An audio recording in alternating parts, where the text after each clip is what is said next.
My name is Kiewe. I teach at Syracuse University, and together with Dale Cyphert and Billy Sass, who did much more than I did, we are the co-leaders of this first pre-conference of the new division, Communication, Economic Communication. A lot of efforts went into this, lots of emails between the three of us over many, many months, and here we are. So welcome, and before we begin, I would like everyone to just do a brief introduction, who you are and where you come from. David Furlong from the University of North Carolina, Greensboro. Jack Harris, Rutgers University. Billy Sauce from Michigan State University. Nathan Badasky, Kiewe. Mark Green. Robert McDonald from UNC Kansas. As a character, Oregon University. Oregon State. Hi, I'm Rohini Singh from the College of Worcester in Ohio. Leslie Roston from Oregon State University. Josh Nunn at the University of Denver. Robson Lisa Palmini, University of Cincinnati. Jim Hurley from Denver University. Pam Acton Parker at the University of Rochester. Phillips. John Murphy at TCU. We try not to push the second part just as good. So we are going to be here for a very long day and a very productive one. At some time this conference, Billy, Dale, and I will also meet with a representative from Lexington Press, so we are thinking already forward, maybe finding a way to put some of the presentations into a collection, edited volume. We would also be part of the first legislative meeting, and that could mean figuring out how many slots we are getting for next NCA, and hopefully you all be continuing to be interested and propose panel papers, etc. So there's a lot that is based on all of us doing things together, but really, it's your turn to introduce our keynote speaker. Thank you, Amos. So I think we have at least one more participant whose flight was canceled last night, and they got on the plane this morning. They should join us. Lauren here from the college will be joining us as well. I think we'll say a little about lunch. We don't really have a fixed plan for it, but I've heard the Mad Hatter Cafe, which is on just like a block away, so it's pretty good. So we'll revisit that when we get to it. Thank you again all for joining us. I went ahead and made the mistake of presuming that we would have a podium here, so I'm going to just try to not drop this MacBook Air. So yes, I'm Billy Sauce, Assistant Professor of Communication Studies at Michigan State University, and it is my great pleasure to introduce Jonathan Harvey, Professor of Economics in the Adran College of Liberal Arts at Texas Christian University, as our keynote speaker for this inaugural pre-conference of the Economics, Communication, and Society Division at NCA. So in the interest of preserving maximum amount of time for discussion of his presentation, I'll forego the recitation of Professor Harvey's impressive credentials, except to say that I have personally found his most recent book, Contending Perspectives in Economics, A Guide to Contemporary Schools of Thought, exemplary of the sort of intellectual magnanimity that I think that many of us here today would like to achieve. In that book, Professor Harvey, an avowed and widely published post-Keynesian economist, admirably performs the difficult task of giving a truly fair shake to rival schools of thought. The book is supremely useful for its incisive theoretical exposition, its sensitivity to historical and institutional, and I think rhetorical contexts, and as a teaching tool, and I've learned much from it. The book also, I think, well represents Professor Harvey's enduring commitment to promoting more pragmatic and theoretically heterodox discussion of economic ideas. But Professor Harvey's efforts at fostering high-quality and open discussion of economics are not limited to academia. Since 2011, he has maintained a regular blog space at Forbes.com, Pragmatic Economics, where he publishes commentaries on the most pressing economic issues of the moment. If you're looking for a comprehensive, cutting, and supremely approachable critique of President Trump's current disastrous tax plan, you need look no further than Professor Harvey's latest post at Forbes. So I believe for a number of reasons that Professor Harvey is sort of the perfect person to kick off this pre-conference. His commitment to pluralism in economics, his demonstrated ethos of public engagement and taking his research to the public makes him a nice fit for a division called Economics, Communication, and Society. And I'm confident that the wonderful communication scholars gathered here today will have some good ideas to offer in return. Professors Dale Cyphert and Amos Kiewe have prepared responses to follow the keynote, after which we will open the floor up for discussion. So please help me, without further ado, welcome John Harvey, Keynote. I'm now going to start my timer, as I promised to stay within the time. The other thing that was perfect about having me here is I already live here. So that was, now I live in Fort Worth, and despite the fact that we hate going from Fort Worth to Dallas, I was still looking forward to this. So I really enjoyed it. And it's funny you should mention that book because we teach a class called Continuing Perspectives in Economics that goes through so when I teach it, we do neoclassical, which is the mainstream, Marxist, post-Keynesian, institutionalist, Austrian, and so forth. And there was no book for it. Well, rather there was, but it was 20 years old. And so at our conference, I went down to the publisher that put that book out and said, have you got anything newer than this? And I swear to you, I do not know how this happened. But 20 minutes later, I had agreed to write such a book. And I had no desire, and it was very painful. Because what I did with every chapter was I sent it to a member of that school of thought. And I remember I was trying to get this one Marxist friend of mine to read the Marxist chapter, but he was having all kinds of things going on in his university. And I thought, I guess I'm going to have to send it to Andrew. And I kept telling my wife, I don't want to send it to Andrew.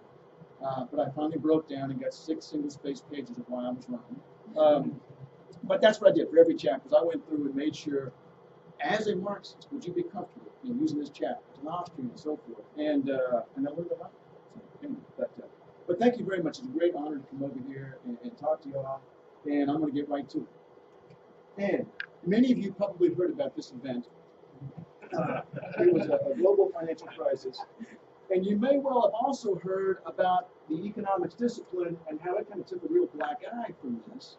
Not just in terms of not predicting it, but not being able to explain it on top of that. In fact, there was a famous incident where the Queen was at LSE, at London School of Economics, and she said, why didn't y'all see this coming? I don't think she said y'all. And they had to, I think they took out a full-page ad in the Financial Times afterwards to answer her, because they didn't have an answer that day. But of course, this was almost 2 years ago now. And so surely economics is doing better since then. Well, this was last year. The state of macroeconomics is not good. And I'm going to focus primarily on macro. Macro being, unemployment, inflation, GDP growth. And even more significant, just a couple of weeks ago, we had, central bankers face a crisis of confidence as models fail. Well, that's not really very encouraging. So, on top of the problems we have with the financial crisis, even just sort of everyday economics seems to be difficult to explain. So, I'm going to give you a crash course in economics, all right?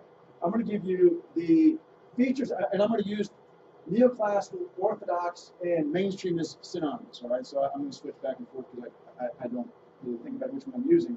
I'm going to tell you the problems that they had that contributed to their failure to be able to explain the financial crisis. I'm going to tell you the methodological and theoretical reasons why they have those particular problems, because it's very difficult for them to see the problems that exist given the way they approach economics. I'm going to tell you about the good guys. And then about how we've been utterly incapable of making any dent whatsoever on mainstream economics. So, without any further ado. Now, I told you I'm going to tell you about the problems that economics has, the mainstream economics has, in explaining the financial crisis. And I'm going to narrow that down here to 3 sort of very common features of neoclassical macro models. I love this cartoon. These cavemen are trying to launch this person over this canyon, and the person falls in once again. And they said, well, it didn't work again. Yeah, but the theory is still sound. And it says it's the first economist. And I'm afraid that's not really very funny, because it's actually very accurate. So, but mainstream economics assumes that either the economy is already at full employment or it's headed there, that the economy automatically fixes itself. Right? Second, they usually leave out the financial sector. Now, I know you probably think I'm lying about that, I'll show you here in a minute. But they leave it out where it's extremely simplistic, so that basically the financial sector just does whatever the real sector, the production sector, wants it to do. And income distribution is almost entirely ignored as an issue. And I bring this up in the context of problems they had in explaining the financial crisis, because that was also a problem that led to the financial crisis as well. That we have this skewed income distribution, which caused people at the lower end to have to borrow money. And banks rushed to loan this money, and I think you probably heard of subprime crisis. So I'm going to explain these three issues, how they show up in economics, in mainstream economics. But it's easy for me to criticize, right? So I'm just going to use their words, all right? So this is going to be them talking about their own school of thought. And this is Christina Romer, who was the chair of Obama's Council of Economic Advisors, one of them. Nowadays, they churn through. In the old days, you'd have one person for, 3 terms. And nowadays, like, oh, I got to go back to my university. I'm going to go to sabbatical for that semester like that. So, anyway, she was at one point. And this is from an online encyclopedia and the entry on business science. And now remember, this is a relatively left-leaning neoclassical economist who would, we're not talking Milton Friedman here. We're talking somebody who would think, oh, well, we should have some government intervention because there are some problems. And yet, nevertheless, she says that, well, most economists, the prevailing view among economists is that there's a level of economic activity, often referred to as full employment, at which the economy could stay forever. So unless some external event takes place, it stays at full employment. So again, that's my first, I'm going to come back to that later, but that's my first piece on why they had a difficult time explaining the financial crisis. But this one probably is even more frightening. This is actually from the Paul Krugman article, the title that I showed you earlier. And he said that financial economists came to believe, and frankly still believe, right, that stocks and other assets are priced just right. So, yes, the subprime derivatives are very risky, but they will be properly discounted and you don't need to worry about it. All right? But wait, there's more. Here's Joseph Stiglitz, who also served as a chair of the Council of Economic Advisors and also a relatively left-leaning neoclassical, who's saying, look, our standard models left out banks. And they really do. And he goes on to say that their models had no financial markets, no scope for indebtedness, no scope for debt restructuring, no role for bankruptcy. It is difficult to explain a financial crisis without a financial sector. And there's one more here, because this one's published, this is Krugman trying to do something positive after the financial crisis, and he says, I'm going to include a financial sector this time. And in the introduction of the article, he says that, you would have expected us to be including debt all the time, but you know what? It's actually quite common for us to abstract altogether from this feature of the economy, which, again, is absolutely true. Now, I wanted to show you about income distributions as well, but I can't give you any quotes from anybody on income distribution because they just don't talk about it, right? So what I thought I would show you instead is the lack of discussion of income distribution. And according to at least one journal ranking, this is the top journal in mainstream economics, Women's Journal of Economics. And I picked this period right here. That's about the beginning in the 1980s when we start having the shift in income distribution up to somewhere near the beginning of the financial crisis. So how many articles total were there in the journal, Quarterly Journal of Economics from that period? There were 1,372. So then I plugged into EconLib, which is our main search engine. I plugged in income distribution, and I got 3 hits. And then of those 3, because I got such a small number, I could actually read those articles. And of those, there was one that said that might be a problem. And so, again, so what we have here then is we have an economic model that is trying to explain things like the financial crisis, but assumes full employment. There has no financial sector and doesn't see income distribution as an issue. Now, why do they think that? All right, what is it in terms of their methodology and their theory that leads them to this? Because it turns out that really it's difficult for them to include these factors if they continue to model the way they do. And I'm going to nail this, or I'm going to pin this down to general equilibrium analysis, rational agents, and marginal productivity theory. And the first one, okay, I'm going to assume most of you have seen these. And very, very common method in economics to analyze economic phenomena. Right? Every school of thought uses graphs at some point. It's an equilibrium framework, right? It comes from Newton. And the idea that, I'm not going to, well, a body at rest stays at rest, and then if I disturb it, oh, look, a new equilibrium, right? So, what we have here is the curve shifts here, new equilibrium, the curve shifts here, new equilibrium. But here's what I want to ask. Which one happened first? The red one or the green one? We have no way to know. Because it's really a set of simultaneous equations, and that's why they call it simultaneous equations. All we did was change the intercept, right? And there is no passage of time in a general equilibrium model. Time doesn't exist, right? All we do is it's either here or it's there. Now, we make up a story in class. When I do this in class, I'll make up, oh, there was a shortage and then that caused firms to raise prices. But that's not inherent to the model. That's not inherent to the method. And general equilibrium model is an modeling is an extremely popular method in macro, right? So problem one, oh, I'm sorry. And what's debt all about? Debt's about time, right? I want to spend today, but I will pay back tomorrow. Or I want to loan today, but I expect you to pay me back tomorrow. If you don't explicitly include time, and you can, if you do things like computer modeling or use differential equations and integrals and so forth, and you can make something dynamic, but that's not the accepted method. Right? So that's problem number one. Okay. Problem number two, if you think about a financial market, I mean, it's all about forecasting, right? I mean, I think Walmart's going to go up, therefore I buy Walmart, and if we're the entire market right here, we all have this feeling Walmart goes up, right? So it's all about forecasting. And the way that neoclassical economics views this forecasting process is that it's analogous to a dice game, right? And by the way, later today I'm going to the Board Game Geek convention at DFW Airport, so this will be very near and dear to my heart right here. I'm going to be an Afghan warlord tonight. So, well, you don't have to dress up. So it's like a dice game. Let's say that I told you, all right, I'm going to roll 2 dice up here, and if you guess the roll correctly, I'll give you $100. And if you break it down, if I roll a 1 on the first die, I could roll a 1, 2, 3, 4, 5, or 6 in the second. If I roll a 2 on this die, I could roll a 1, 2, 3, 4, 5, 6 in the second. So there are 36 possibilities of what we could roll. What should you forecast every single time? There's only one number that shows up on every one. Which one is it? 7. 7 is the most common number. Right? 7, regardless of what you roll on the first die, you can still roll a 7. And that's not true of any other number.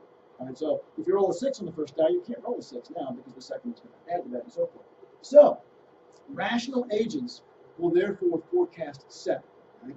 Now, will they be right all the time? No, actually, they'll be wrong 30 out of 36 times. But on average, they're right. Right? And they can't improve on that forecast because their errors will be entirely random. Right? Now, so what we get then is a view of the financial system where, if you're rational, then either you will adjust your forecast until it gets to 7. Right? Maybe you start off guessing 10, and you realize, this is consistently an overestimate, so I will adjust down to 9, down to 8, and so forth. Or if you're an idiot, we just drive you out of the market. Right? And so as a consequence, one way or the other, on average, the market is right.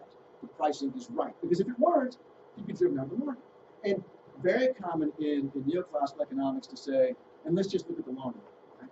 So in the long run, if I say I'm going to roll these dice 1,000 times, then it's going to be pretty darn close to 7, right? So I mean, if you forecast 7 on average, you're correct. That's another problem. In that now, here's where you get Krugman's comment that financial economists thought, well, assets are always priced just right. Well, why? Because of this. Keynes really took this to town, but I don't have time to tell you that. But it's really interesting. So that's the second problem. The third problem, going back to the income distribution, is that the way that economists typically look at income distribution is it's determined by your marginal productivity.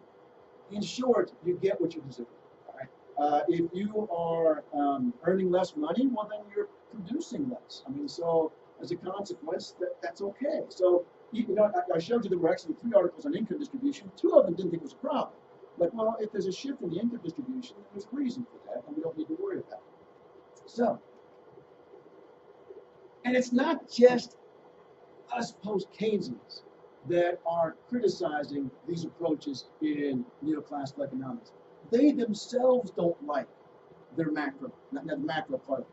This is from a fantastic survey done by David Colan. This is his second one. He did the first one along with Arlo Klammer in 1990.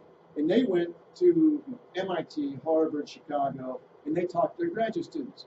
And they said, asked them various questions. I didn't include this. they had a list of 7 items. Which one of these is the most important in success in your graduate program?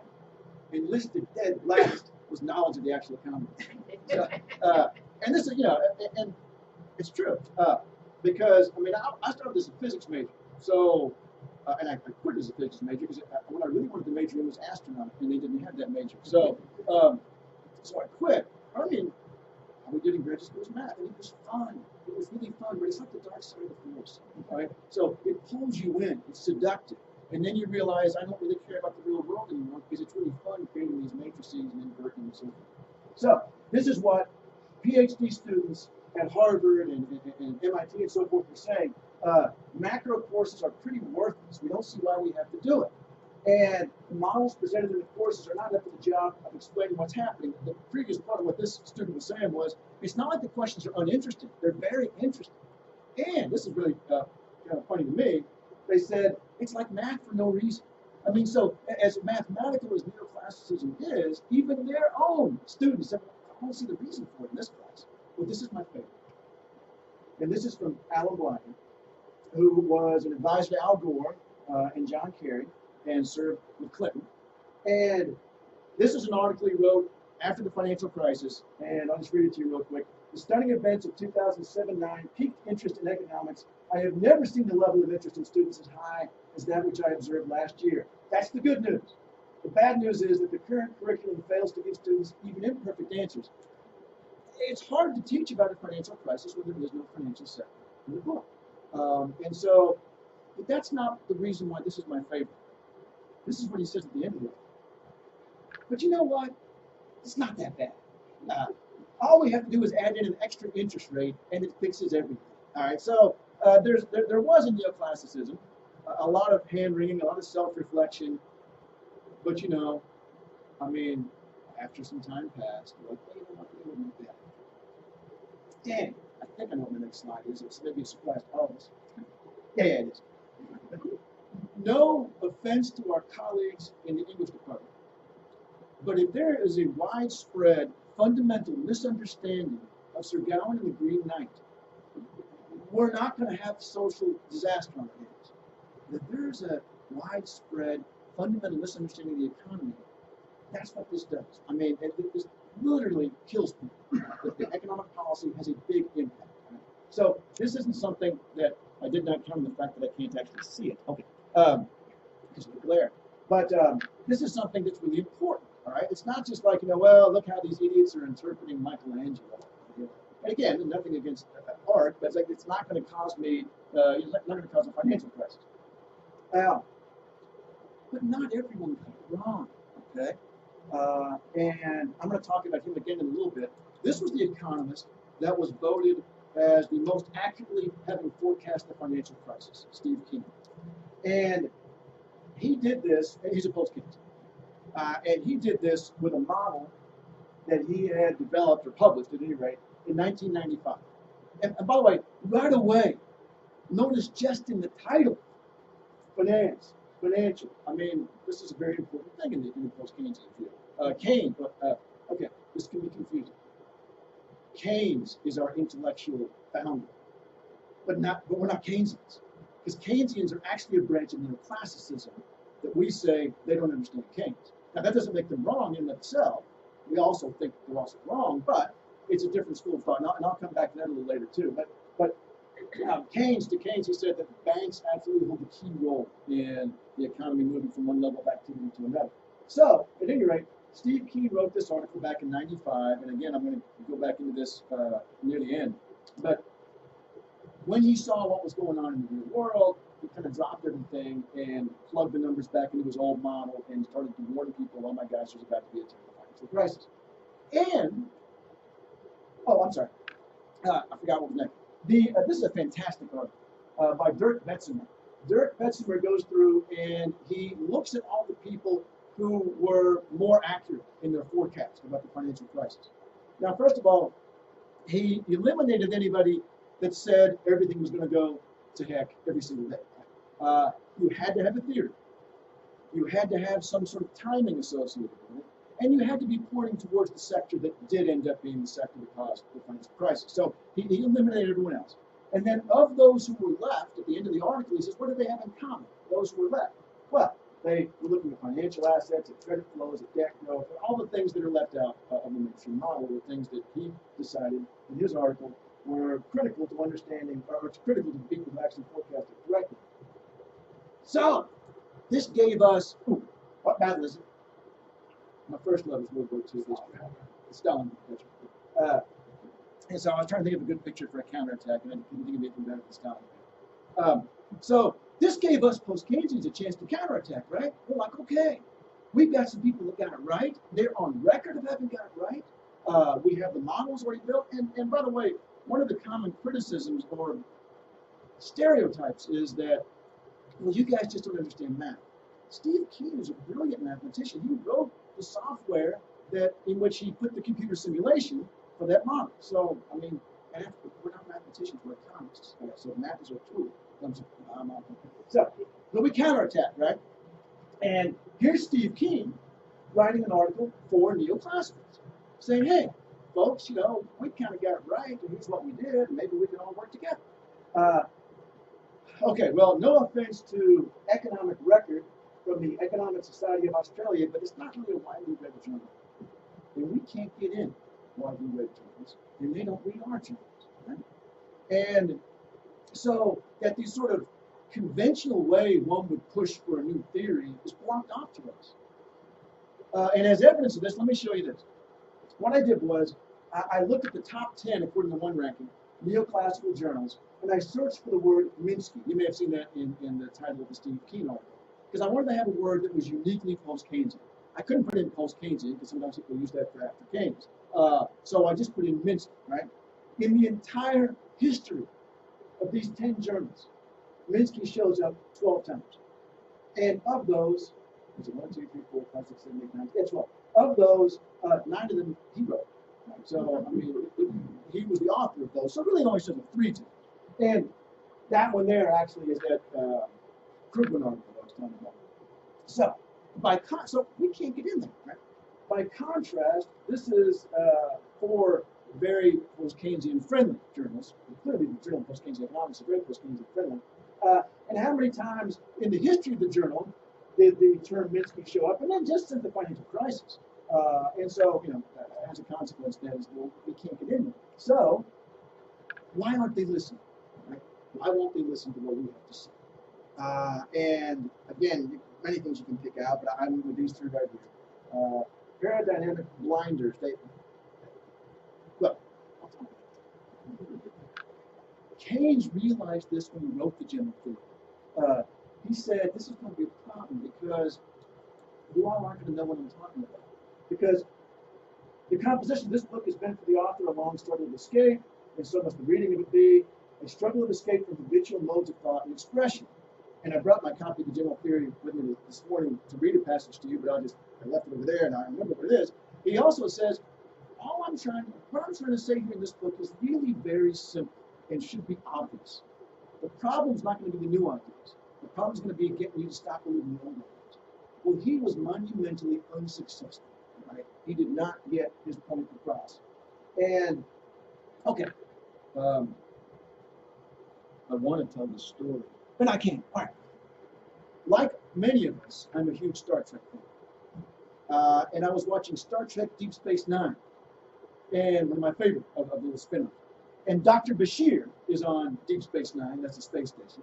And he has a friend, he's a human, and he has a friend, Garrick, who is a Kardashian, not a Cardassian, a Kardashian, which is a race of beings that are cutthroat.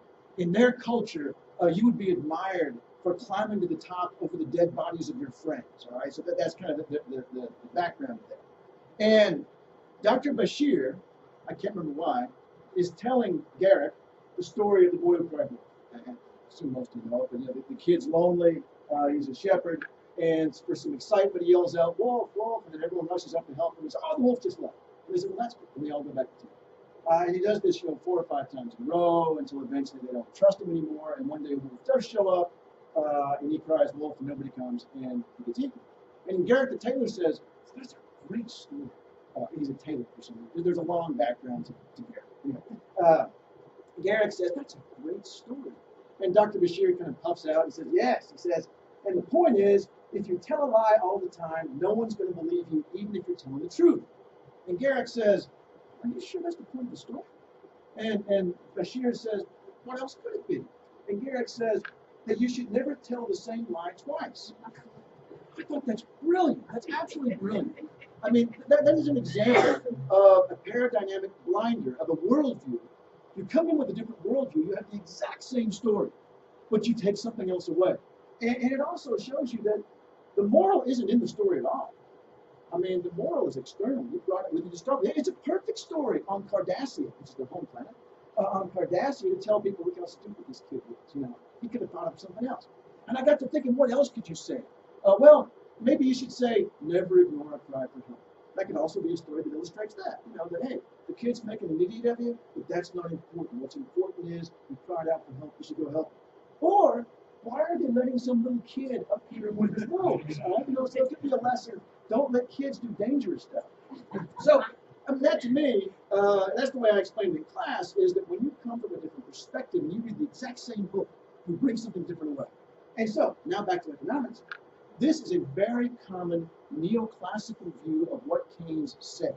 And so therefore, this is the neoclassical Keynes view. They believe that Keynes said that unemployment occurs because wages won't adjust down.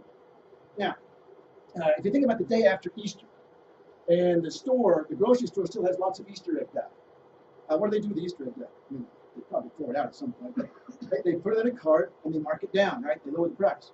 Because of excess supply, what you do is you lower the price to get rid of the excess supply. Well, unemployment is an excess supply. So how do you get rid of unemployment? You lower the price. And you lower the wage, and that makes firms willing to hire the workers. So clearly, this should fix itself from a neoclassical perspective. But they're saying, aha, but Keynes, hey, I think this has an idiot. That's what turns it off. Okay, yeah, there it is. They said that Keynes was saying, but there are things like labor unions and minimum wage laws and implicit contracts that prevent the wages from going down, and that's what causes unemployment. And you know, in other words, it would work fine if it weren't for this interference. Right? So that's what they think Keynes said. And so again, the point I'm trying to make here is that when we try to talk to neoclassicals, it is very difficult because we're coming from such a different worldview. When they read the general theory, they see this. But that's because they stopped reading in chapter 2. Because chapter 2, he does mention this. But then, you don't need to read the whole thing, but just the orange part, labor is not more truculent in the Depression than in the boom, far from it. He's saying, but wait, yes, those things are possible. But for crying out loud, in 1935, people are not refusing to work for less. That is not the problem. And so, now, if you don't come from this perspective, you can remember when you were taking a foreign language and you got to a word you didn't understand, and you just skipped over it, hoping that that would not end up being the key part of the paragraph? Well, you know, same thing. You know, you're reading through this, you just kind of skim through this. Yeah, whatever. I already got because again, as I said earlier, he said this stuff about the sticky wages. So that's one problem we have in that. Gosh, I was observing a colleague's class on Monday, a junior colleague, and it was all sticky wages, sticky prices. This is what Keynes said. And I didn't say anything because that's not what I was there for, but that's not what he said. And it is such a different, he says, and I can't know how to explain it, but with perfectly flexible wages and prices, you still have unemployment. So we have this problem here. And then also, Melanie, my wife Melanie, she gets upset every time she hears this, that they don't teach history of economic thought. You might say to yourself, well, why don't they, when you read Keynes, surely everyone reads Keynes. No. It's almost dead. They've replaced history of economic thought classes with math classes. And now the author of this article is not arguing what's in the title, he's actually criticizing it. But nevertheless, why bother with the wrong opinions of dead men is a very common view in economics. If there was something worthwhile in general theory, we already harvested it. And, you know, what we have today, science only progresses, is the idea. Now, here's a historical factor that has made it very difficult to compete or communicate with neoclassicism. First of all, I'm going through this. I know it's probably horrifying to live through it, but do colleges have to hire red professors? And look at that comment. There's about imperialism back here and so forth. masses. And then, this is an ad for an airlines. Communism and twisted education. This is from the Augusta Courier in 1962. Martin Luther King, at communist training school. And sure, I'm on the communist. So, after the war, as you know, there was a systematic suppression of some ideas. And not just from external committees, from the other faculty. Because after all, the other faculty are also members of this wider culture. And so we had any school of thought that did not argue that the market was perfect had a very difficult time getting resources or keeping a job. And that meant even neoclassicals, because neoclassicism wasn't all, everything works just great. But even that part of that got pounded out, so that there was as I say, before the war, there was actually a considerable amount of discussion among different schools of thought. And in fact, in the United States, one of the dominant schools of thought was institutionalism, founded by Thorstein Veblen, and the University of Texas was a hotbed of it. And a couple of my professors at Tennessee didn't want to have to change T-shirts or anything, so they went from UT to UT. And by the way, mine is UT because mine was a university before this was a state. So I know you all don't have a problem with that, but I have that problem a lot. So that was a system. But I just learned this when I was doing the background for this talk. This was very interesting. It was a book. Maybe that's in here. I do have extra batteries. Listen to this. Oh, it didn't do it.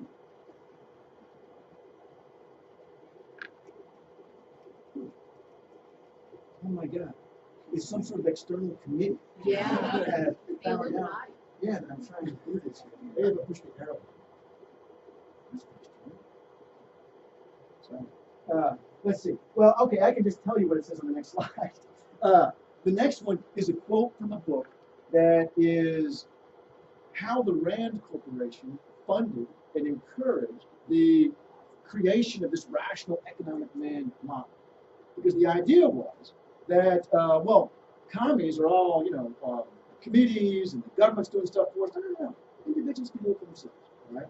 And so this was an active effort to create this alternate viewpoint that they thought could suppress communism. Okay, I'll give you this statement. Bless you. 12 years of Catholic school. It's all long time. All right. I'll just see what was next because we're near the end. And let's see. I thought there were some funny pictures. Let's see. Oh yeah. Okay. Your PC ran into a problem and needs to restart with Lexington input. Okay, no. All right. So the next thing that I wanted to talk about that makes it difficult for us to communicate with neoclassicism is they call it physics engine. Economics has physics engines. And I remember when I took international trade theory, I was very proud. I got the highest grade in the class, and it was up against the hotshot finance PhD guys were in there too. They were very nice, but they were supposed to be better than us. So I got the highest grade in the class. And I was standing in line in the grocery store after that, and I realized that if anybody in line asked me a question that you would naturally ask somebody who just finished a PhD level course in trade theory, I couldn't answer. Who do we trade with? What do we export? It's either X or Y. Because we use those a lot in class.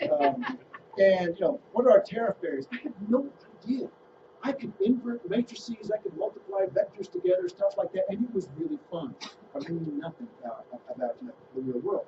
And it is restarting. Because the next slide's funny. But I'll just read it to you. This is from Kenneth Boulding, the famous economist. Mathematics brought rigor to economics. Unfortunately, it also brought mortis. And I don't know who wrote this next thing here, but I found a picture, doing my Google image search, and somebody had posted, wait, I got to remember the password now, J. Harvey, and then I'll give you a hint. It's always something to do with World War II.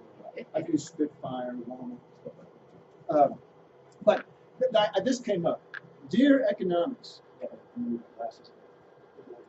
dear Economics, don't get me wrong, I'm flattered by your affections, but don't you want to, gather some data instead of taking my word for everything, signed math.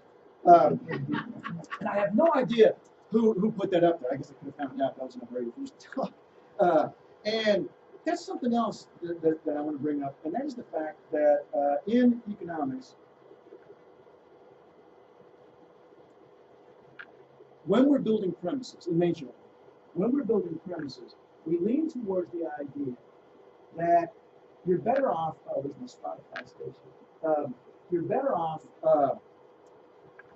using your rationality, your reason, and certain things, than going out and looking. For example, let's say you wanted to know how do entrepreneurs set price. Well, you could go out and interview a bunch of entrepreneurs, but there's a methodological belief, philosophical belief, that that's not a very efficient way of doing it, because who knows what they'll say. They might not say things that are true.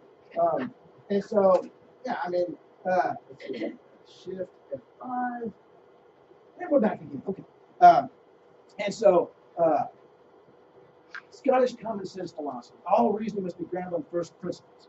Let's assume that everyone's a rational individual. Let's assume that people are rational utility maximizers. Let's have premises that are so obviously true they can't be rejected, right? So the problem is that this led to things like, oh, Ronald Coase is a Nobel laureate, and quite right. If economists wish to study the horse, they wouldn't go look at horses, they would sit in their studies and say to themselves, what would I do if I were a horse? Now, but this is I say a conscious choice. This is a choice that you can't trust your senses. All right? So we can't build our premises from observation. We must lean more towards reasoning and so forth. But this has led to things like Friedman's positivism, where he says it doesn't matter how unrealistic your model is, as long as it predicts well. Except even if it doesn't, it's okay. And for example, his explanation of the Great Depression, if you look at the theoretical model, is that people quit their jobs because they thought they weren't getting paid enough, because they were confused about the actual price level. Now, if you got Friedman, that he was alive, in a corner somewhere, he would say, well, no, obviously it didn't matter. But then he would say, but it doesn't matter. Because I still get the same input over here and output over here, and what's in between doesn't really matter. Now, so we have a terrible time. We can't compete via the journals, which is where you would normally think we would compete. So we did some guerrilla warfare this time, because something existed that hadn't existed before, and that was social media. And there's Steve Keen again. And I told you that he dropped everything he was doing. He was actually doing some expert testimony that led him to look at debt levels. And he thought, wow, they're increasing at an incredible rate here in Australia, but that's just like that paper I wrote, but probably not in the United States. Oh my God, it's even worse now. So he dropped everything he was doing. This is in 2006. And he starts this webpage and says that, starts warning people, starts plugging the numbers into his model that he had developed back in 95, and saying there's about to be a big crash. Right? And then not long after that, another Australian, Bill Mitchell, did the same sort of thing. This is the University of Missouri at Kansas City. They all start trying to get to the people, winning the hearts and minds, rather than trying to go to the discipline or the people. And there's all kinds of Facebook pages. Now, MMT, Modern Money Theory, is a branch of post-Keynesianism. So there's all these Facebook pages, and we won some victories, right? I think this is the Washington Post. I can't remember what outlet it is. Is that right? The Nation? Yeah. The rock star appeal of modern monetary theory. And then one of ours became the chief economist of the Senate Budget Committee, Stephanie Kelton. And then she became Bernie Sanders' chief economist, right? And Putman and Chanova did some really good research on the impact of deficit spending, which ended up on the news, it ended up on the floor of Congress. So, you know, we're getting people hurt. The former Greek finance minister was one of us, right? And Jamie Galbraith, the son of John Kenneth Galbraith, is a great economist of his own right. He teaches down at the University of Texas, and he's constantly in the news. He just had a conference that he put together that I went to last week. So we've had these victories. But then we, probably the British Empire's worst defeat. But we've had defeats. I don't know if you heard about this, but Bernie Sanders, I was going to put lost in quotation marks for a second, the Democratic nomination. Varoufakis resigned within like 6 months or so. Steve Keen can't get a decent job. He's the one who was voted as the most accurately forecasted financial crisis. He doesn't publish the right journals. So now he's on Patreon. He gets $5,000 a month for just from giving him money. And I was going to leave this off in the interest of time, but Melanie said, no, you got to tell them about that too. Notre Dame had a fantastic econ department with people from all different perspectives, neoclassical, Marxist, post-Keynesian, institutions. And they got a new dean. They were in the business school. They got a new dean, and the dean said, oh, we're not ranked right now. And so the dean, of course, these ranking formulas also take into account the journal rankings, and they're not publishing in the right journals. So the dean says, well, in the interest of academic freedom, I'm going to create two departments. I'm going to make you guys the Department of Political Economy, which is all the old professors, well, the non-neoclassical, and I'm going to make you guys the Department of Economics. Well, I mean, there was an uproar, so this isn't academic freedom, it's about hanging them out to dry. No, it's not, that's what it was. And they did not replace anybody that retired over here, it's gone. All right, that department, that was a fantastic department, it's dead. So we've had some defeats. And this is kind of where I ended the article, I'm sorry, the paper that I wrote that Dale and Amos read. And I apologize that as you get on further in the paper, it gets worse because the first part's been rewritten 20, 30 times. But you know how it is. At the end, it's like, okay, I'm done. But this is kind of where I ended in the paper. It was, well, are we taking the wrong approach? Because I don't know, rock star isn't always necessarily a really good thing. So, you know, how do we get our word across? Is social media going to be effective? Well, just last week, I was at I told you I was at that conference with Jamie Galbraith, and I said to him, what can we do? And it was Democratic Reform in Europe at the conference. I said, do you think we can really make inroads against the neoclassicals? He said, no, I don't. I said, I think that it's so closed off that they can't hear what's going on. I said, well, what can we do? He said, well, stuff like this, which was the conference that he was carrying out. And this is going to be hard to read. I threw this together last night. I just wanted you to see who the participants were. The finance minister of Poland was there. There were several academics. We've got an advisor to finance ministers. We had Janis Varoufakis was there. And you know, politicians. There's a member of the Labour Party that was there. Ooh. We've got a personal, I know you can't see because there's a picture, but this is a personal note from Jeremy Corbyn, encouraging the members of the conference to come up with that. So, leader of the opposition, House of Commons. So, a variety of different people there. He figures, let's just go around them and just try to go straight to policy. And also, at this conference, there was you know what I just realized just now here on the second to last slide?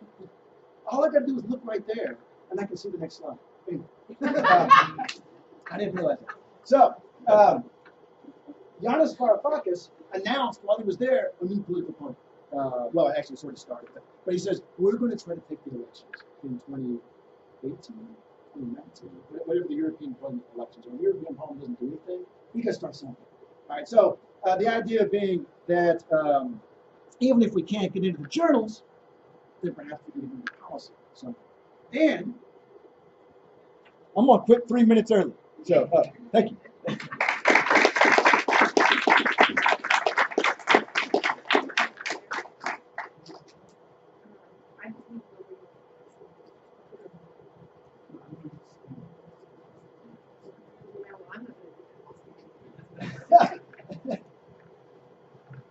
It's always. Oh, I'm just going to. yeah.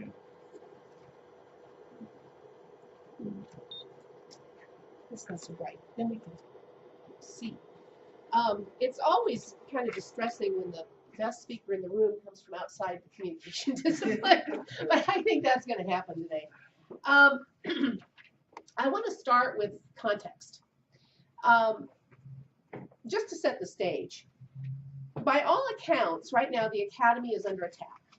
Reductions in funding have led to closed programs, fewer tenured faculty lines, tuition rates that drive students to the community colleges. Taxpayers and donors demand accountability, shifting educators' focus away from the liberal tradition toward building accessible career skills. I'm sure you've heard that term. Meanwhile, printing and distribution costs have driven our libraries, university presses, and academic journals and scholarly archives into digitization. Scholars expect to learn about new discoveries on their phones within days, if not minutes, along with transparent, real-time review and discussion of the findings. Textbook publishing, an industry now fully disrupted, has abandoned content curation entirely, no longer offering value by developing authoritative, slow, and incredibly expensive textbooks they've relocated their competitive value in delivery, selling customizable packages, modules, and tools that guide students toward the discovery of knowledge that's exploding around us. Academics sometimes cast themselves as victims of these shifting social values that seem to favor at least, effective career preparation over a classically educated citizenry. And probably we are collateral damage, at least in terms of professional status and salary. On the other hand, the emerging socio-technical landscape of accountability, transparency, and immediacy offers real advantages for those silenced by the apparatus of academic gatekeeping. Maybe I'm overly optimistic. I've been called optimistic more than once. But I admit that I really like my ability to fact check a speaker in time to give an immediate rebuttal. And the notion that my research might actually reach an audience able to act on the results both thrills me and terrifies me. With great power comes great responsibility.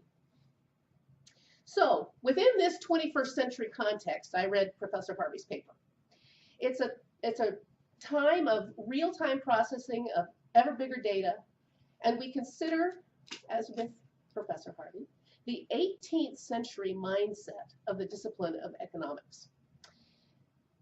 He's described a strongly cohesive, carefully disciplined rhetorical community, a normative epistemology of classical economics, a narrow citizenry of prestigious doctoral programs, and discussion limited to the pages of closely guarded academic journals. They illustrate the potent rhetorical disciplines of a discourse community guaranteeing power to those who play by its rules.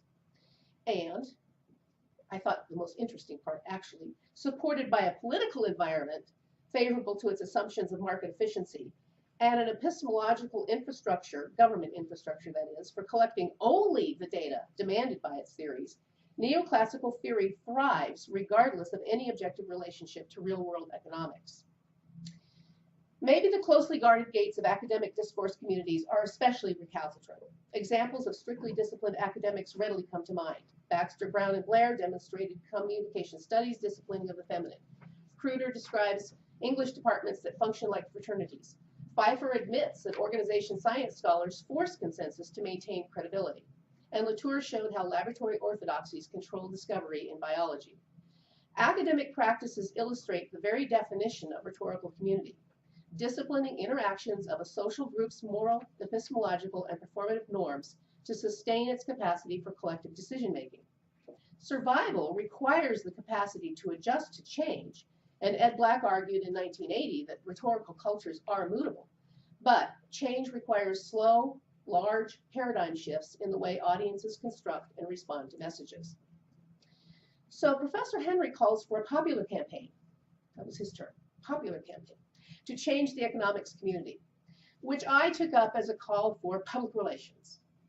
Now, please keep in mind that economics exhibits an unusually well-entrenched discourse formation. Members still hold to a Newtonian paradigm of equilibrium, having apparently missed the memos about quantum physics and complexity.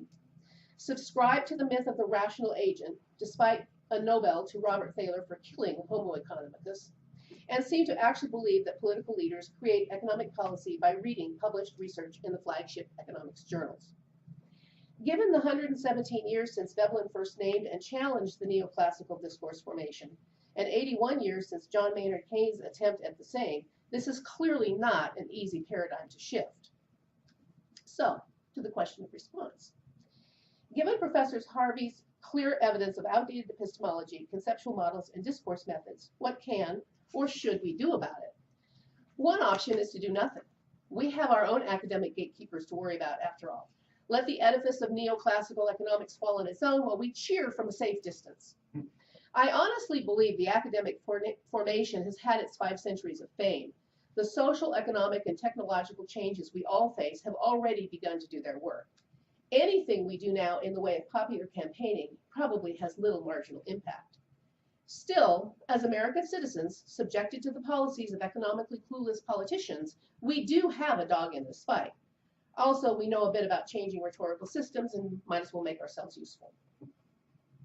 Changing rhetorical norms can involve a lot of tactics, from waiting patiently for the imperceptible looping of evolutionary change to instigating the uncontrolled chaos of revolution. Somewhere near the middle of the road, a social movement might capitalize on already changing environmental or socio-technical conditions to hasten the transformation of a rhetorical culture into a new era. Social movements involve quite a bit more than simple publicity campaigns, though, or even political protest. Protests demand adjustments in the rules of citizenship a bit, allowing women to vote, for instance. Scientific discoveries supposedly adjust the boundaries between the known, about the climate and atmosphere, for instance, and the discussable. The community's methods of decision-making evolve with communication technologies, as when literate analysis marginalized the poets. But wait, women still hold little power. Climate change is discussed incessantly as though it were a political decision, and public discourse remains fully involved with the emotional, intuitive, and aesthetic. Those already in power can resist even tenacious protests and useful technologies. Social movements succeed when they introduce a sustainable alternative rhetoric. Reformers and protesters calling narrowly for citizenship rights, alternative epistemologies, or technological advances within the system necessarily remain on the margins. Those who can be cast as children, fools, and barbarians who oppose a system will ultimately be disciplined by it. Only when rhetorical challenges are integrated into a sustainable rhetorical alternative can they ultimately be adopted as the community's normative discourse. Our campaign must thus be carefully crafted. The audience will never be those who already hold power. They have nothing to gain by changing the rules. So we will not attempt to convince the currently entrenched neoclassical economists that they are flat wrong. Their only sensible reaction would be to crack down on with all the normative disciplines at their disposal, proving themselves to be fully entitled to all the professional perks of the current rhetorical system. Instead, we will sabotage the old guard by changing the rules that support them. Importantly, we cannot change just one rule. Demanding citizenship status for post-Keynesian theorists will work about as well as did demanding voting rights for women without addressing the presumptions of phallogocentric epistemologies and the masculine preferences for assertive instrumental discourse rules. Instead, we will learn from those mistakes and undermine the neoclassicists by valorizing post-Newtonian epistemologies of complexity. We might continue to show simple models, but described always as a highly abstracted simplification. Such heuristics will be called suitable for freshman textbooks, and we will carefully replace all references to their foundational nature with patronizing references to their historically misunderstood nature as mere approximations. We've seen it done to Newtonian mechanics, and that discourse will be easy to emulate. Then we will assertively embrace the digital, social, and visual communication technologies favored by this emerging post-literate, postmodern, and decidedly post-academic era. Professor Henry notes these tools have already been successful in bringing updated economic theories to the public. As these technologies become the favored methods for reporting research and educating students, the quaint custom of writing, reviewing, and reading printed articles in bound volumes grows increasingly irrelevant.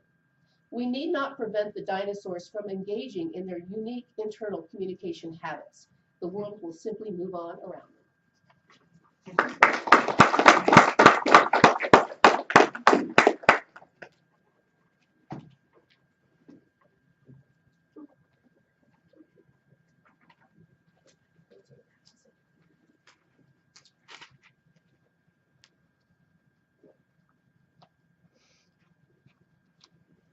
There's an invisible borderline for the cameras. Let me begin by thanking Professor Harvey for speaking to us. And though I'm interested in economic matters, I'm not that well versed in the science of economics. But then, as you have argued, perhaps that moniker science is where the problem resides. What you have discussed is indeed a mess. The predominant economic schools, neoclassicists, couldn't predict the worst financial crisis since the Great Depression, and the alternative school, comprising of course Keynesians, have been prevented from offering their view. This internal strife within the discipline of economics is troubling, but we cannot claim not to have experienced something similar. A while back, our own discipline of communication was divided between communication theorists, whose research was considered superior to rhetoric scholars because they use quantifiable methods, such as statistics, while rhetoric scholars were told that their interpretive methods are not only not scientific, but rather weak and unconvincing. Lo and behold, in the long run, rhetoric scholars were not relegated to second-class status, and their research has flourished. It is the scientific-based scholarship that lost much ground. Most of us here, perhaps even all of us, are rhetoric scholars, whose research is interpretive and analytical. We have moved away from proof of causal relationship as mandatory for explanation. We are fine with assessment, probabilities, and interpretations. Early in his presidency, FDR, who took the US off the gold standard, was asked about the value of a US dollar. He took out a $1 bill and said, "This is a dollar if I say it is a dollar." Economics, for non-economists, President, was a matter of confidence in the nation's currency and its overall machination, while the economist, engineer Herbert Hoover, disregarded confidence as an economic measure, so much for math and formulas. It strikes me that there are two issues in Professor Harvey's presentation. First, what I call rhetoric within the discipline of economics that includes arguments and debates about the merits of one school over another. We could include here issues such as claims, warrants, and proofs. This structural rhetoric has pitted one school of thought to dominate the other, whereby the dominant school refuses to engage in critical self-reflection, while the struggling school of thought has failed to convince the dominant school of its errors. Second, there is the rhetoric of economics, a different way of understanding economics, not necessarily always a matter of mathematical formulas and measurements, but of interpretive assumptions that people make in their daily life about confidence or lack thereof, and actions they take accordingly. Very much the case that Deirdre McCloskey has made in the 80s. The case Professor Harvey has presented falls primarily within the first type of rhetoric of the discipline, whereby the difference between the two schools of thought covers a gap in what gets included in understanding behavior, specifically the exclusion of banks and their role in the nation's economic performance, hence an erroneous prediction. There are hints of the second type, but it is not fleshed out nor fully understood, and by this I mean the appearance of terms such as influence and confidence as possible grounds for an alternative ways of understanding economic behavior. Dale and I got an earlier version of the paper, so this is a reaction to the paper. Yet it is the second type that I offer as an alternative to economic models that are mathematically based. It is not scientific and therefore will likely be rejected by those keen on keeping the field within the scientific paradigm. The rhetoric of economics is clearly more intuitive, but when considering the economic-based presidencies of both FDR and Reagan, optimism and confidence had much to do with the quick turn of depression mind to recovery mindset in the case of Roosevelt, and a quick reversal of the recession in 1982 and 83 in the case of Ronald Reagan. And I acknowledge that with Reagan there is a Keynesian influence. Rhetoric in the form of optimistic statements and speeches did much to convince the American people that the depression of the 30s and the recession of the 80s were behind them. I'm fully aware that optimism and confidence as operative terms that can go only so far in assessing economic indices and predictions thereof, but perhaps there are less than rigid formulas that can be incorporated to explain economic behavior. Professor Harvey is correct that the orthodoxy of one school and its heavy reliance on math has failed, and that a newer paradigm is needed. I'm not sure that we can offer a solution to this quandary, but perhaps a bit of an insight into the relationship between economics and human motivation as an important variable in explaining economic behavior.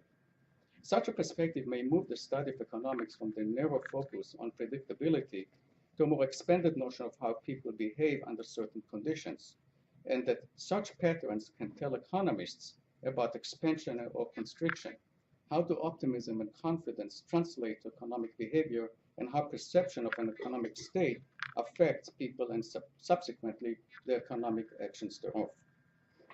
Foucault's conception of power and punishment as controlling academic discussion fits quite well here when it comes to the way journals have excluded one school of thought. Those espousing the use of mathematics to explain and predict economic behavior and performance assume rationality and equilibrium, as Professor Harvey has illustrated. I may be stretching the point here, but the implication is that any aberration from the desired equilibrium cannot be predicted when agents don't behave rationally.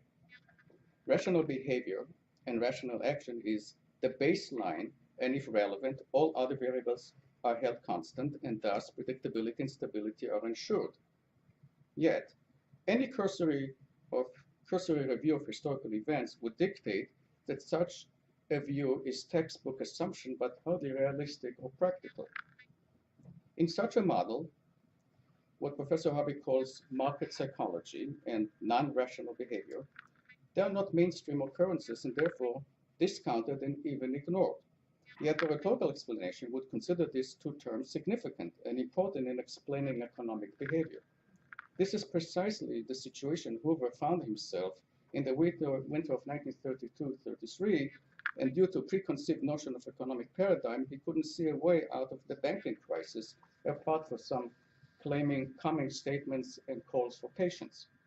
Roosevelt took an entirely different approach when he assumed the presidency on March 4, 1933.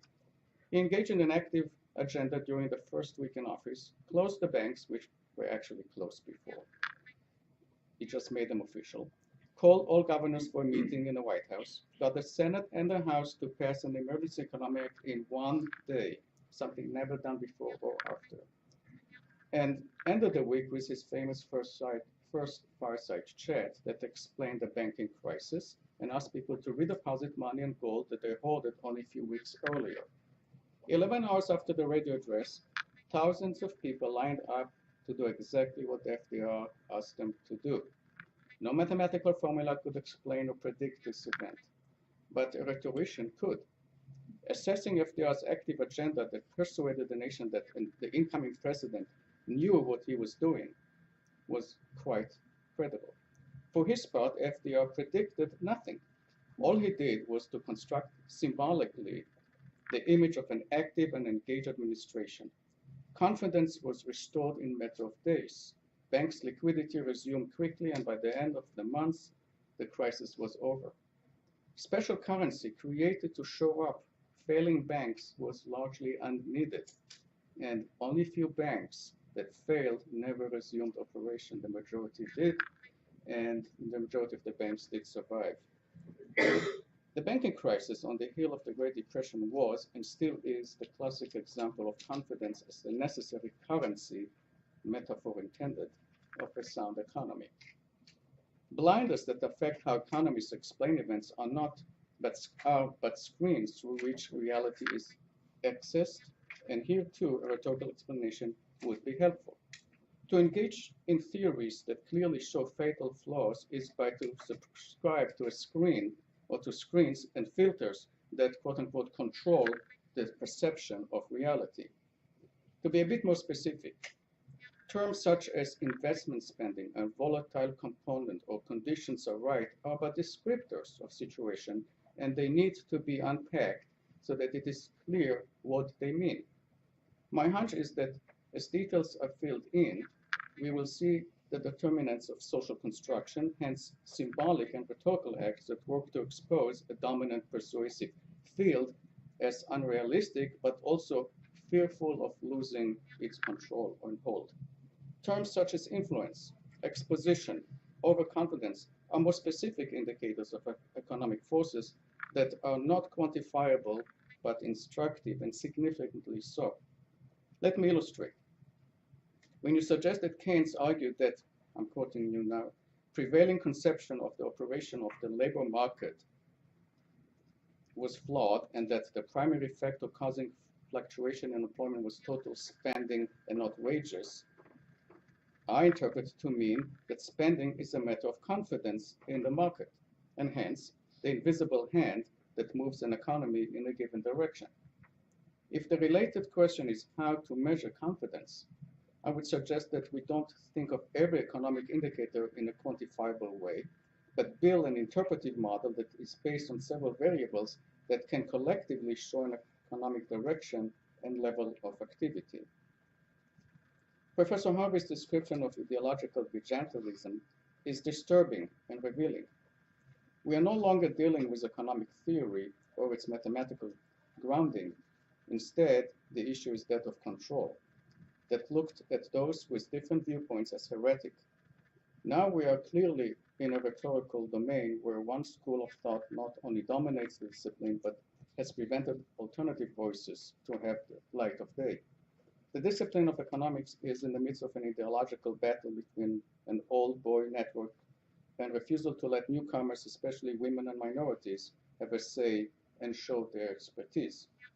Control is the name of the game, especially when sitting on editorial boards of key academic journals. What gets published accords with the prevailing model of thinking and theories, while alternative approaches are discarded. In short, a perpetual cycle of confirmation sustains the prevailing approach, models, and theories, even when the errors of application are quite visible. So the overriding question is how to argue successfully when so much is against you. A paradigm shift is the necessary step here, but paradigm shifts are slow to come by, as Dale Cyphert has told us, and especially when the scientific paradigm has had a dominant effect for some 4 centuries, and a numerous non-scientifically based discipline as well. Clearly, Keynesians need a success story and the courage of some to build a Department of Economics such as the one you cited in your paper about the University of Missouri at Kansas City. Promoting new journals, you just told us, is not an easy thing to do. So let's hope that a new perspective can settle in and without much acrimony or tension with the other school, and that it can get some traction.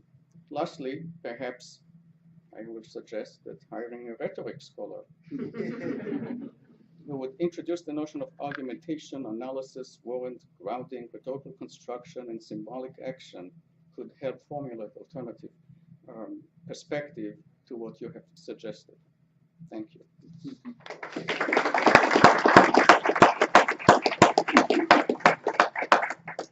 We have about 30 minutes that was planned, and then we're going to have discussion, Q&A. I think we would like to provide the opportunity to respond first, or we can open the floor for questions or comments. I am your guest. Do as you please. I'll just sort of informally moderate or call people as necessary if that is necessary. Anybody? Round? I'm wondering 2 things. One is, what would be your basic response to behaviorism in economics, and how you see it negotiating the sorts of interests that you have? And then the other one is with the Austrian economists.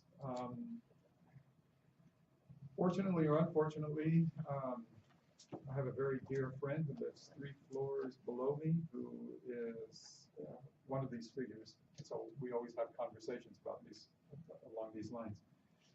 And one of the things that I've come to appreciate with the Austrians is their claim to not have absolute knowledge. In other words, there's a sense there in which we cannot claim too much about the human animal in terms of rationality, and so there is also a check on rational theory, for instance, equilibrium theories and so on.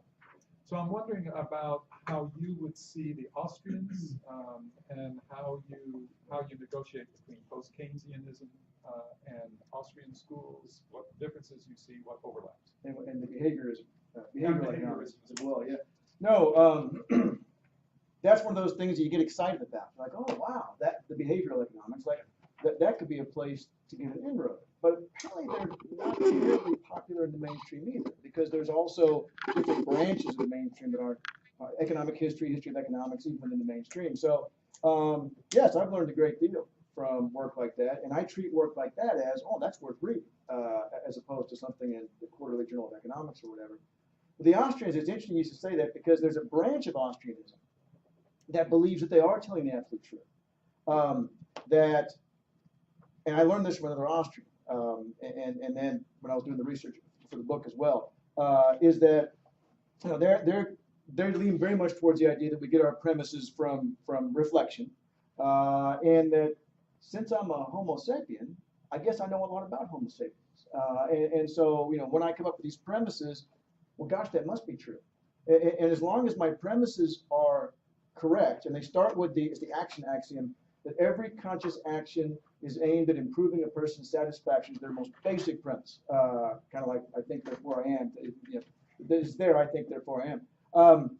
And there's a branch, and it's not the most, and I've talked to my Austrian friends, like, well, there's not many people who still believe that now, but they're like, well, my premises are right, and if my logic is correct, and if this is the truth, this isn't, you know, a theory. And I mention this not only because you, in the context of your point, but also because I'd known some Austrians before that were real jerks. And another Austrian explained to me later, oh, well, that's one of these people that thinks that they know the way the world works. And if you don't agree with them, there's only two possibilities. Either you're stupid, or you have an ulterior motive. You know I'm right, but you're not admitting it. And so we might as well talk about baseball, because there's no point in talking about economics. But on the other hand, Austrians and post-Keynesians actually overlap quite a bit in terms of the belief that you have to use dynamic methods to understand the economy and not the equilibrium. Again, graphs are wonderful. I just did one in class yesterday. We had a lot of fun with it. But you can't explain, you know, passage of time with it. But so the Austrians are very much behind that. And also, I really like the Austrian idea that, you know, in the neoclassical view, we talk about a market. Oh, everyone has perfect information, and this is how they choose, like the dice example. And this is how they choose given that perfect information. The Austrians are like, the whole point of the market is we don't have perfect information. The market creates information for us by creating signals like prices and profits and you know, excess supplies and excess demands. And I think that's very clever. Where I part with them is the full employment assumption. They simply assume full employment. And so, and a real nice fellow, David Pachitko, is an Austrian economist, fairly well-known one. And he came down to visit TCU, and he said that he wanted to meet me because he knows I'm post-Keynesian. He says, you know, it seems to me that you post-Keynesians talk about the economy when it doesn't work well, and us Austrians talk about the instances where it does work well. I was like, well, that's not a terrible way of thinking about it. Okay, you know, but if I'm an airplane engineer, I want to know about the crash. I want to know why the plane crashed. So, yeah, there's actually a lot of overlap, but we really split on the idea that markets are wonderful and glorious. I mean, to us, like, market's a tool, like a hammer is a tool. And I don't think there's a whole branch of carpentry that's all about hammers. That instead, if that's the right tool to use, you use that tool, and if it's not, you don't. But otherwise, there's some room for discussion with them. We also fear them to some extent because they can actually publish in mainstream journals now and then because they have the similar conclusions. We had another question, Crystal. Yeah. Thank you so much, and thank you, and Dan, for your responses too. That actually spoke to so many of the things I'm working on right now. So this is really exciting for me. I'm actually working on a paper about the Rand Institute and the popularization of rational choice. Oh, really? And specifically, I'm looking at the arrow possibility theorem and sort of impacts on the sort of thing we talked about voting and democracy. But it's really interesting. It was really interesting for me to hear you say that Keynesianism wasn't super successful. There was sort of a moment where you said that because, you know, as a rhetorician, when I'm looking at the sort of popularization project that the Rand Institute, you know, engaged in, and sort of, you know, thinking also about Milton Friedman's very intentional popularization projects, right? And it does seem to me that there is, I mean, to some degree, Keynesian ideas must have some of the same compelling and persuasive power that something like the invisible hand does, right? Because we've tried very, very hard to root them out. And I actually have another paper that looks at sort of the bubble talk and how, you know, I look at the rhetorical strategies by which economists dismiss other economists in the public sphere. And they're very like insidious sort of strategies and very insulting and, you know, tax on professional credibility. So these things are all very interesting to me. And I think the question you open up is also, I think, probably compelling to all of us in the room, because what you're asking us about is rhetorical interventions, what we would call rhetorical intervention. Where can rhetoric intervene in this popularization problem, essentially, right? Like, how come we can't get these ideas out? How come we can't reach people? May I interrupt you just real quick and ask you, when you say that the popularity of Keynesian, do you mean neoclassical Keynesian or post-Keynesian? Because there's a big difference. The neoclassical Keynesian is quite popular. Right. And that's Christina Romer and Paul Krugman and so forth, but they're still operating with that same model. They're just saying, it works perfectly, but there's something gumming up the works. Right, well, what I so- mean to say was essentially that there was such a, like the post-Cold War backlash against Keynesianism was so intentional, right? It was bound up with rejection of socialism, it was bound up with, sort of like, and actually I should have been more clear about that because it's actually part of my question right now. So I wanted to sort of, pose this to you, maybe sort of more your question, but given how bound up with the rejection of socialism, how post-Cold War that rationalization project was, we had this sort of interesting situation, right, where all of a sudden we're best buddies with Russia again, right? And I was actually talking with a colleague last night about how socialism seems to be getting a little bit of a break right now in some ways because, we're on about all these other sorts of things, international politics, and all of a sudden Russia's not this big threatening entity. It doesn't seem to me to have any sort of kairos for displacing, neoclassical sort of principles. But I do wonder about that, right? I mean, and especially coming back to your question of how do we do this, right? We think about what works from a persuasive standpoint. How do we get these persuasions out? Do you see any kind of change in this, any kind of opportunity in the changes in political behavior? Well, that was brought up at that conference we just had last week, the Eurozone thing, and that basically the idea that young people are not as crazy about capitalism. They're coming out with all this debt and without a job and seeing that fascist movements and nationalist movements coming up. And so Yanis Varoufakis was saying that's sort of the foundation of their DM25, Democracy in Europe. I don't remember what the M's for. But anyway, what is it? Movement. Movement. 25. And that they have a lot of young people who are very enthused about some brand of socialism, whatever we mean by that, non-market, solution. Obviously, that's kind of an open definition too.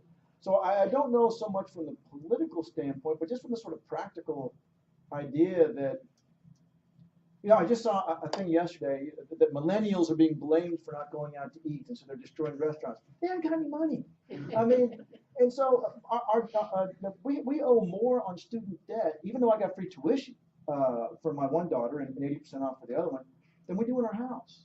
And one daughter's moved back home until she goes to grad school, and I don't blame her. So I haven't asked her views of socialism, but my sense is that is a place to where you could sell these ideas. But then, of course, as was pointed out, economics is so, as Amos mentioned this, hostile towards women and minorities. Did you see the article not too long ago where there was the online job page where the student, I think she was a student, went in and wrote down the sort of words they were using for men and using for women, and I will not say them out loud. And this was the discipline, actually the association, or the Feminist Economics Association, and Facebook does so many things. I'm Facebook friends with with the president, and she kept putting out there these what do you call it when you sign something? Petition to have the economics discipline address this. So, maybe not inroads into the theory, because apparently we don't like women or minorities. We like white men, and that's about it. But people themselves appear to be more open. That would be my impression. Yeah. Can you just also very briefly say, you mentioned that there was a book about Rand. Is that Sonia Amadee's book or a different one? I don't know. I have to look at my slide. It's on there. Yeah. That was fascinating. I didn't know anything about that. Good job. Thanks for your awesome talk. Thanks for the great responses. So a key theme that seemed to come up in all three of the talks was this idea that physics influences the way we conceptualize economics. And for like the last 70 years or so, quantum field theory has sort of been the dominant paradigm in physics. And I'm just sort of wondering why we're still so stuck in a Newtonian framework, and even like maybe at best the Heisenberg uncertainty principle way of like approaching economics, like in the Austrian school, for example. So I'm just wondering if there's anybody exploring what a quantum field theory view of economics might look like. That's why Keynes called it the general theory. He was copying Einstein's general theory of relativity. So That's Anyway. true, but I mean, quantum But field it didn't- theory, it didn't I think, catch. like, pushes even Yeah, further than yeah. Einstein, But I mean, right? And like even that's- he couldn't get past the Newtonians. Mhm. So, but yeah, I'm sorry, go ahead. Well, no, I just, Yeah. I think like quantum field theory has like, in a way, like a very like rhetorical ontology Yeah. at the level of ontology, not at like epistemology, you know? There's just sort of, there's a rhetorical dimension to how we put matter into a structure, you know? And there's like, matter is always in movement and motion. So I guess I'm just wondering like, what a quantum field theory view of economics might look like. I mean, I know it kind of relates to like Dale's commentary, you know, about how we need to develop more complex and sophisticated ways of thinking economics. I was a So- physics major, but only for a quarter. Okay. So. Yeah. There for 2 years. And I mean, like, but Borowski is somebody Oh, who, yeah, like, yeah, you know, yeah. makes a lot More of heat than light. arguments about connections. Yeah. I think the interesting thing about that is that there are physicists who haven't figured out that we're not Newtonian. Because it's like, well, yeah, those quantum folks are doing that, but I'm here building machines, you know? Mm. And as long as you're staying in a macro three-dimensional world, you're cool. You can still use it. And you can kind of look at the books and go, yeah, well, we'll worry about that later. I think the difference is in economics, you do have some actual concept. Well, you do in physics too, if you get down small enough. You know, people who are working at the nano level actually do have to deal with quantum physics. But it's part of it is that you have a consequence you have to actually figure out before you'll do anything. And I don't know about direct application. I know that like Steve Keen, his stuff was all, I say chaos theory. The model was chaotic. But, you know, and that's the thing too, when Amos was talking about emotion and confidence and so forth, that's actually, you know when I said that Keynes rejected the whole dice game thing? Keynes was a brilliant mathematician. I mean, he won top awards all the way through primary school, and in some college called Cambridge, he won top awards too. So he clearly knew what he was doing. And yet, he rejected the idea that we could apply mathematics to this. Because he says, you're assuming everyone has all the information. And that's the problem. The future is inherently unknowable. That's the key thing in the general theory is uncertainty. And that, yes, we do as well as we can with the information we've got, but ultimately, at the end of the day, animal spirits. I mean, the tendency towards action rather than inaction. And if we don't have that, then we don't have action. And this gives, now it does create a pattern. It's not just random. It's not just sort of external. Oh, sometimes people are happy, sometimes people are sad. But that's definitely a role. But I don't know about direct applications of quantum physics and so forth. I do know that the math that post-Keynesians use is different than the math that neoclassicals use. And the neoclassical one is more Newtonian. And everything comes to a resting point. Whereas, like I said, Keen, it's system dynamics. System dynamics was invented by Jay Forrester at MIT, and it's really a way. It's more than a computer modeling method. It's also a theory of how the social world works, and the idea that there are feedback loops in the real world, whereas you don't get that in that graph in the general equilibrium model, and that oftentimes, when you push over here, what happens over there can be very unexpected because of all the feedback loops and the complexities. So that I know about, but I don't know a direct answer to your question. Yeah, it just seems like something interesting to consider, because like if quantum physics is saying that like at the subatomic level we can never know matter, and matter itself has sort of this agentive quality to it that we can never know, then that sort of transforms the way we've always approached economics as sort of like this principle that relies on like individuated actors in an open marketplace. And these natural laws, because Adam Smith was describing natural laws. And so there are these natural laws of Homo sapien behavior, whereas you get to Veblen, and he's like, no, we made it up. I mean, and so, and I'm also an institutionalist, which is the Veblen school of thought. I kind of got a question that sort of synthesizes some of these threads, and thanks everybody for the talks and responses. I was particularly rendered somewhat optimistic for a moment, Dale. So this kind of global condition of uncertainty, right, which Ralph, as you point to, and here's in the Austrian account, right, admitting to humility or partial knowledge, patterns in physics, and you allude to it as well. I wonder if we might want to put that in conversation with the question about sort of post-war fear of fascism and totalitarianism, right? Because one important part of that conversation is that it was the claim to totally know everything that organized the hostility to the idea of essentially planned economy.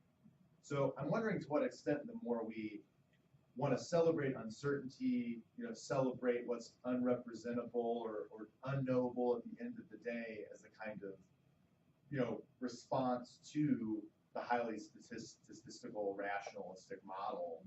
To what extent are we kind of still playing into those old Cold War era fears about the knowledge monopoly that occurs in one place, institutions and structures? Because in a way, if you're saying, we're very skeptical of this idea of totality, there's a lot of uncertainty that here and everything, well, then how do you build, how would you, if you were going real Marxy, how would you build hegemony if you're going to be suspicious of totality? Or how would you get buy-in to some sort of political program or operation that requires centralized authority to regulate the distributed, disaggregated will of the market? I don't know. But it made me think of a couple of things. One, and I don't know if it's related or not, there's several post-Keynesians really big on open systems theory. That it's impossible to have all the information. And I honestly don't understand it. I really don't. Because I was trained as a neoclassical economist, and I got my PhD 30 years ago, but still, I don't have the background that you all do in terms of understanding social impacts on the way we think about the world.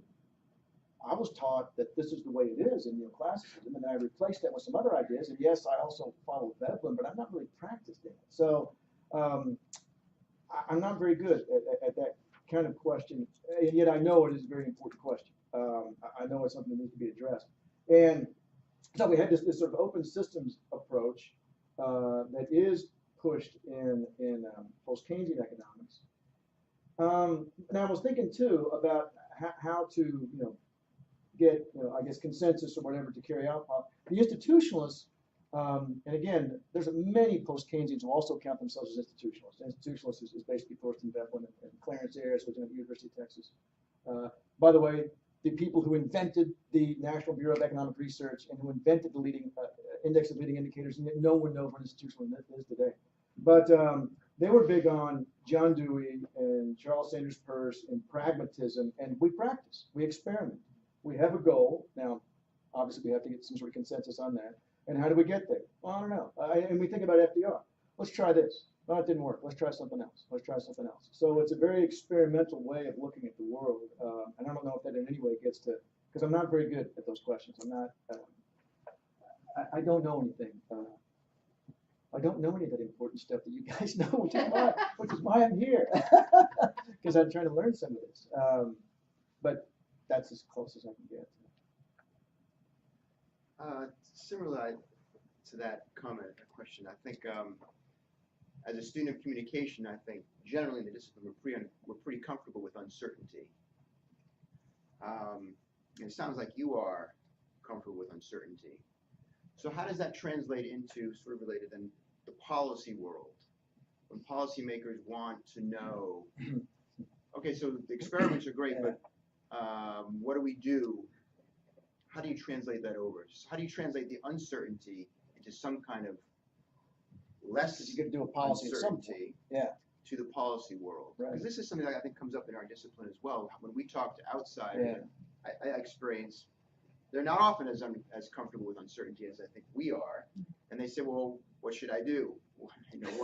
What's right?" But students ask a question in class, and I say, "Well, it depends." And students often say, "Well, does it always depend?" When they're seniors, they're cool with it, but as freshmen, does it always depend? What should I do? So, how do you kind of deal with that in your world? Oh, that made me think of two things. One was, you know that Perry stages of learning where you start off and you're the early college student, everything's either right or wrong. Oh, yeah. And I've come to college here to have a quantitative increase in my knowledge. That's what I expect. And that didn't happen. And then people go through, and I can't remember the difference in these two stages, multiplicity and relativism, when they say, that's a little more complicated than that. Hopefully, you get to the last stage, which is called commitment, where you say, okay, I can't possibly study the minimum wage law from the neoclassical Marxist, Austrian, post-Keynesian, feminist, institutionalist perspective. I got to pick one, all right? But I have to be a scientist about it. And no, I could be wrong. All right. And some people, they say, and Perry said they can't get there, and they give up and they go back. And I think economics, the mainstream economics, is in that situation. They think there's right and wrong. Now, another thing it made me think about was a friend of mine at the University of Denver has pointed out that economics. Do you guys have an ethics statement in your sort of national association? Or? Yeah, we do. And, we don't. And we're one of the few disciplines that doesn't have an ethics statement. And he's been examining that question because we have great power in a situation where we have a huge differential in knowledge. And so we wield this power. And he said, if we at least said to ourselves, first, do no harm. Let's have no policy at all. But we don't do that. We think, oh, well, you want me to do something? Okay, well, let's do this. So there isn't that gap that should be there between, geez, I might not know what I'm doing. As the IMF has come under fire, rightly so recently, but honestly for years with their policies. And they think they know what's right. Austerity in Europe. What economic problem does 25% unemployment solve? Is there any economic problem that I know what's wrong? You need fewer of your people working. That's what it is. Now, part of that's also political because the Germans wanted their money back. But anyway, so he was, arguing, and also he said when he started this project, he started getting mail from people who are economists who work for policymakers. They are often by themselves. They don't have other economists. And the policymaker knows what answer they want. And this one horrible story about this one man that said he worked for a state government, and his boss said, what's going to be the impact of this policy? And he worked out the numbers. And he said, no, it's not big enough. So he went home. And he was playing with his kid and drinking scotch, because apparently he drank a lot at this point. And he was stacking up the blocks. 1, 2, 3, 4, 5. 1, 2, 3, 4, 5. And so he texts, it'll create 12,345 jobs. Boss says that's not big enough. So he takes the 1 off and puts a 6 on. And basically he does that till the boss goes, that's it. Right? That's kind of scary. That not only is there's multiple problems here. There's the problem of there's not a recognition of uncertainty. But then also there are, I think most neoclassical economists are good-hearted people who want to fix the world. They want to make a difference. And so in a situation like that, you clearly can't. And also the other problem is that, as one person told him, the right answer, when the hearing on Capitol Hill is at 2 o'clock, the right answer at 2:05 is useless. So give me something by 1:55. And so he said he has discovered that economic estimates from the government are regularly given out by economists who wouldn't put a penny on the estimate they just gave because of the necessity of, I need an answer. So, well, there's no way I can calculate that. I'd need 3 months. Well, you get 3 days, and that's that. So it's not quite, I think, exactly what you were asking, but some of the same issues that not only do we have the problem of a discipline, and by the way, one of the things I keep thinking about here is they can tell such nice, simple stories. And that makes it really hard to fight against. I mean, the whole dice example is so clever, and it's so intuitive, and it's so wrong. But what's wrong about it is subtle and complicated. And did you know that printing money does not cause inflation? That is ridiculous. And yet that is treated as an absolute positive fact because it seems so obviously true. It's not. The Fed can't possibly, man, it's another story. So no, there's a big problem with the idea that we know what we're doing, and by God, we're going to do something. Not just we know what we're doing, but yeah, we need to put care of some sort of policy. And so we bounce back and forth between failed policies. It creates another problems. We have to have another policy based on bad economics. I think that explains your story about what's the popularization story. It's not so much that even you're making the distinction between the system that had all the answers and the one that didn't. I think both systems had all the answers. One said it was the government, the other one said it was the market. But the strength of the story is that we've got the answer. And that's the part that everybody struggles with. If you've got a story that sounds good, I mean, it's kind of narrative theory. If it's plausible and we can make this work, we're happy campers. And then as citizens or customers or whatever, we go away happy. But to try to come up with a story where uncertainty is the not answer. People just don't want to hear that. They No. don't. They're not happy. So it's No. really about building credibility, or maybe building a sense of safety for the people that you're trying to convince that, oh yeah, you do have an answer. Even if it's a wrong answer, you sound like you're authoritative, and Yeah. people just want to hear something to feel secure. It's not. Well, It's not really it's much like when the anything Queen else. said to London School of Economics, why didn't you all see this coming? I mean, you're supposed to be the experts. You Yeah. should know the answers. Yeah. And so Yeah, the and they Queen get was very busted now upset. and then. So, yeah. Yeah, but that's really very interesting, because to come back to the idea of uncertainty, right? I mean, part of, so it's almost like, so one suggestion would be, okay, we need to have certainty on our side as well, right? But I mean, a part of, I think, what we bring to the table as rhetoricians is this idea of uncertainty. Yeah. Again, for me right now, looking at these specific kinds of economic theories and the way that they've been popularized, I'm seeing, the historical trajectory of mathematization of economics, right, which is itself a very contested historical trajectory. We have things like institutional culture of the Rand Institute as being placed, where some of these things came out of, political climate, the rejection of fascism, all these things. And so from rhetoric's perspective, we look at these things, we're like, these are rhetorical inventions, but what they have on their side, particularly in some of these, classical theories, is mathematization, is other sorts of things that secure certainty, right? And then, of course, they're bolstered by certain sounding popularization projects, right, that claim absolute certainty. They don't admit for uncertainty. And you can't read an economics article if you don't have a degree in economics. So, I mean, it's also unintelligible. Right. Yeah. So, yeah, the sort of mathematization trajectory is really interesting. When you look at journal research, or research on how much journals use mathematical notations, there's some very interesting studies, and the sort of decline of philosophical, right, like Hellrunner, talking about the decline of the worldly philosophers, and I know that there's some sort of these, these voices against this mathematical transformation, and they've been sort of few and far between. but see, and the feminist economists say that that's part of the masculinist bias in economics. That, well, philosophy and history, that's sissy stuff, but the math, that's really hard, and that's what makes us so cool, and that's what makes us male dominated. And jerks, I don't know. The mathematicians don't know about Garrow. About what? About Garrow. There is no certainty in math. Oh, And there's mathematicians who still don't buy that. well, They can't deal with it, Yeah. so they just ignore it. And I think that's what we're really up against, is the human audience that has to know. I mean, your story about the fireside chats, there was nothing about the banking industry. It was all about a sense of certainty when FDR says, hey, it's okay.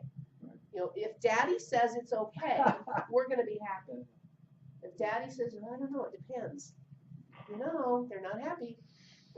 and they had problems with the New Deal because it scared business. I mean, there's, oh no, this is socialism.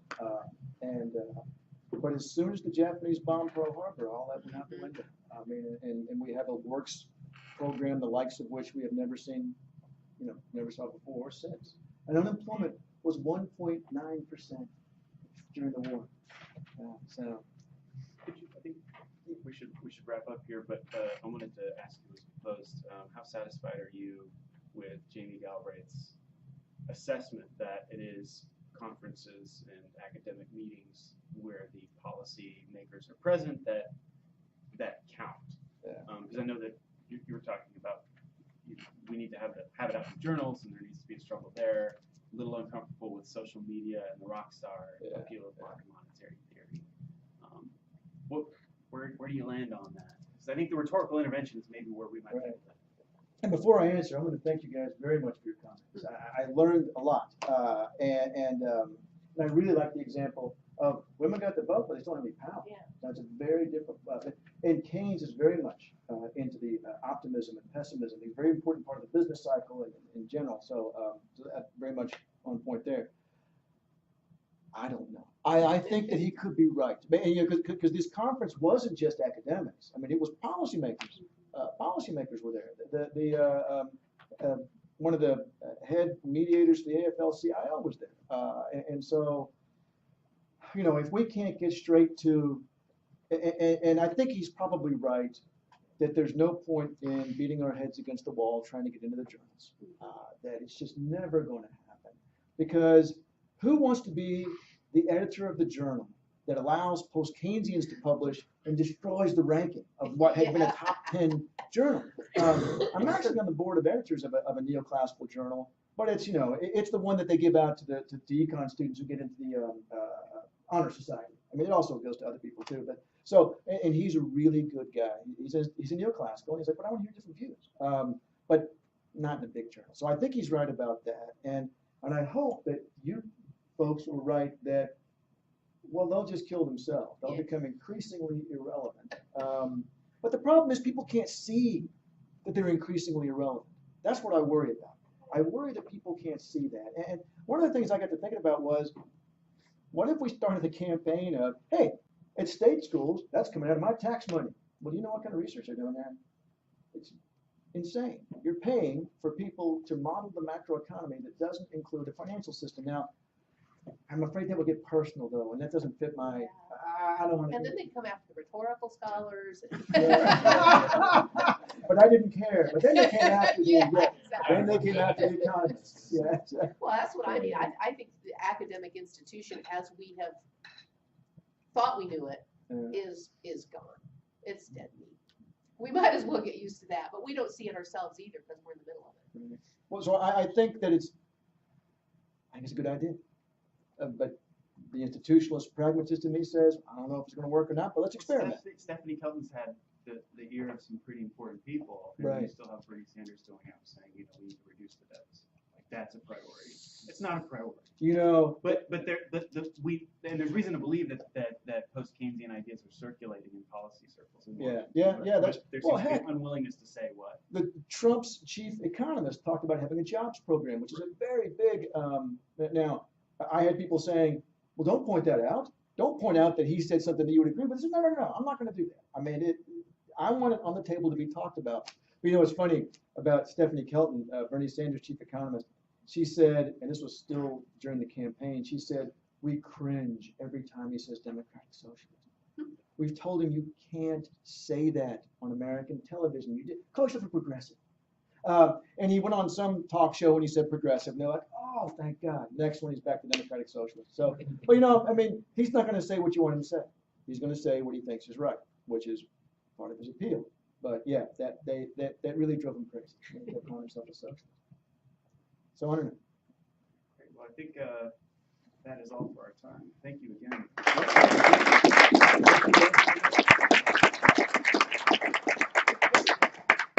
Scheduled 15-minute break, and then we will resume with session 1.